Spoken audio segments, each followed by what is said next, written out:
Hello,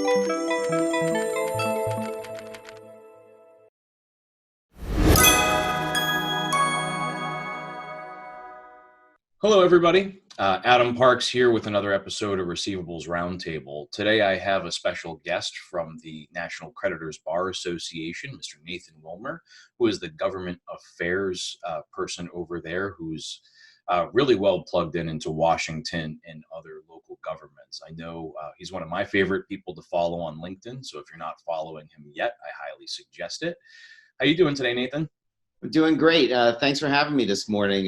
Happy to talk about the things that I'm passionate about. Absolutely. And so, I always learn a lot from Nathan through our discussions. And today I wanted to talk a little bit about Reg F because that's one of the more popular, hot button topics within the industry these days.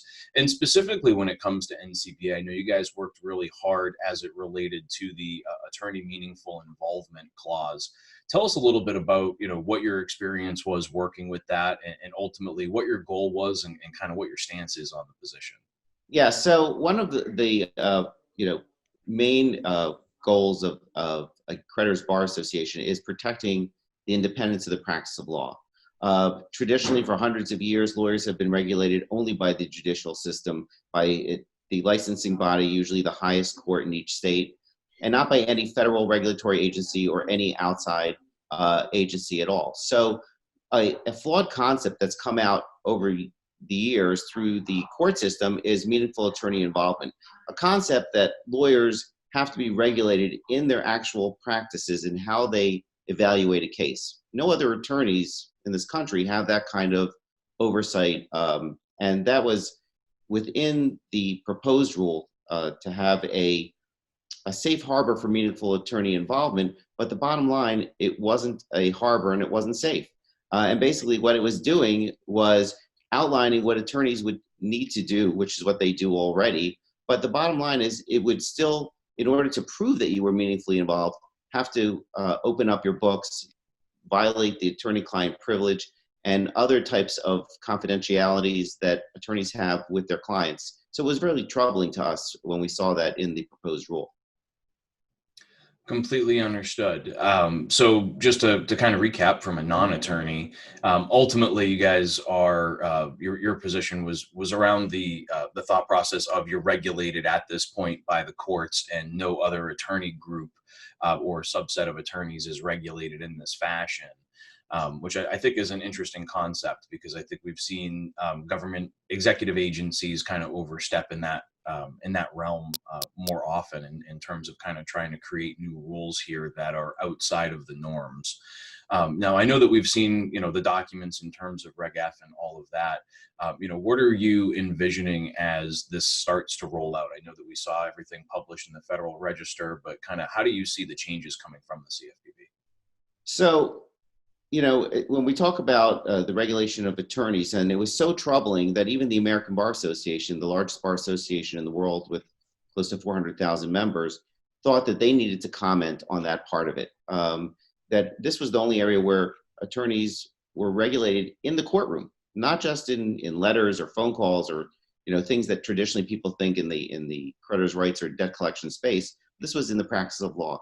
So based on our advocacy and being proactive and dealing with members of Congress and putting together coalitions of other creditors bar associations on the state level, weighing in on this with the help of the American Bar Association, that provision was removed.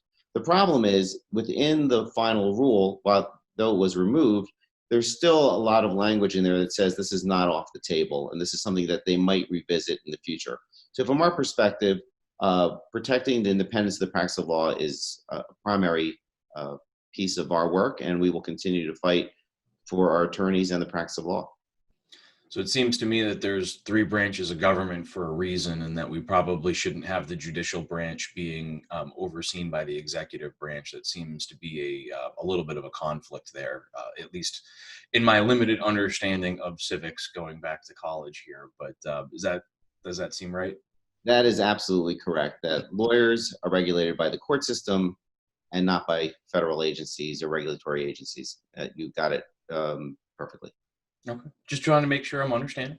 Now, as we've kind of talked about the future and kind of what's been in flux, and we've had some interesting conversations about what the future may hold here.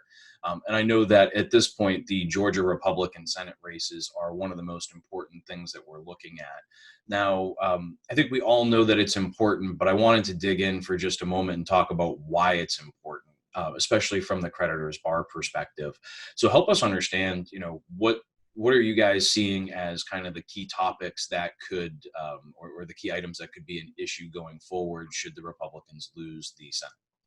Yeah, so what we saw during this pandemic, and we understand people are hurting and suffering financially, and we're very cognizant of that. But what we saw from the democratically led House was the request for a complete debt collection moratorium, a one size fits all, no matter what. And what we saw is different places in parts of the country had varying degrees of difficulty. So while, of course, if you lost your job, if you were laid off, if you took a pay reduction, if you got sick, if you were taking care of a sick relative, sure, there are hardship policies that almost all of our members have in place to help those kinds of consumers. But a complete debt collection moratorium would be so harmful to the economy and to small businesses, which many of our members not only are small businesses, but represent small businesses. So by having a divided Congress, at least there was a stopgap. There was some sort of balancing that kind of measure didn't get further than the House. But if everything turns into a Democrat, White House, Congress, and Senate, we're concerned that kind of moratorium could go in place when it is, again, it's not necessary because there are so many other hardship policies that our members and our members' clients have already to help consumers who are going through a difficult time. Yeah, I can say from every group that I've worked with or talked with throughout this entire pandemic, the one thing that I've seen is that every group has put together some sort of policies or, provided assistance in whatever way they possibly could. But you make an also really good point about being small businesses, because I think that many of us or most of us within this space, whether it be the attorneys, the debt buyers, the agencies, a lot of us are small businesses. And so, I think that there's some issues with trying to say that, we can't collect the debt. So why would I provide a service or extend any level of credit if ultimately I'm barred from trying to recover my funds?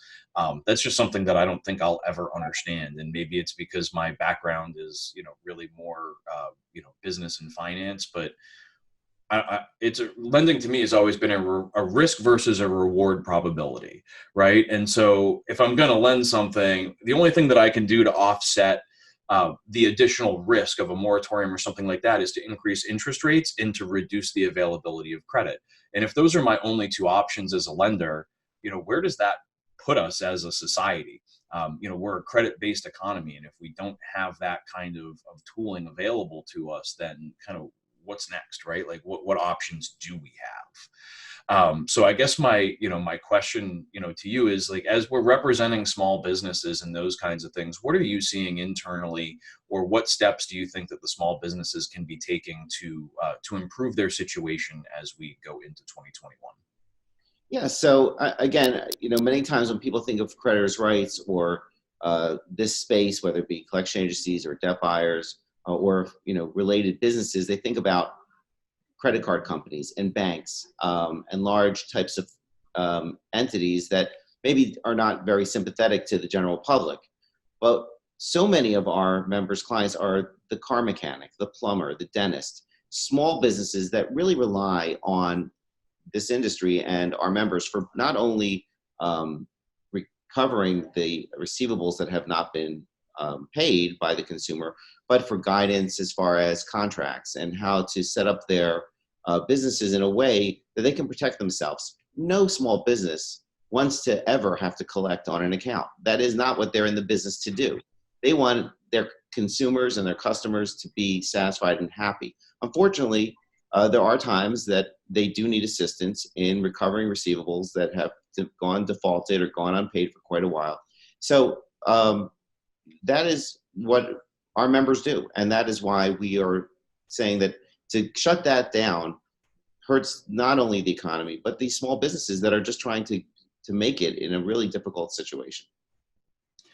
Well, I think that you make some really good points there. And, I'm very excited to see what 2021 can bring. I really do hope that we have an opportunity. I prefer a divided government in either direction, right? Regardless of kind of my own personal opinions, I think having a balanced government always provides kind of the best results, because not one agenda is being pushed, but there has to be some compromise and some coming to the middle. We continue to watch a political pendulum swing in either direction, and I feel like every time it swings a little bit further in each direction. And the closer that we can come back to the middle through divided government, I think the better off the country will be on the whole. But regardless, that's just kind of my opinion. So I really wanted to take a minute and say thank you, for joining me today. I would love to have you come on, semi-frequently here to participate in some of these discussions, because I think that you have a really interesting perspective. Well, thank you. And it's always a pleasure to chat with you. You're so knowledgeable about the industry, and especially from a marketing perspective and messaging perspective. So I appreciate the opportunity to have this discussion with you on camera today. So thanks. Awesome. So for all of you watching or listening, feel free to leave some comments or questions below. We'll be happy to answer those. If you have any colleagues or friends that you'd like to see us interview on this channel, you can also send me a direct message or comment below, and make sure that you like the video on Facebook and LinkedIn and help us share the good word here from the receivables management industry. So thank you, everybody, and we'll talk to you again soon. Thanks.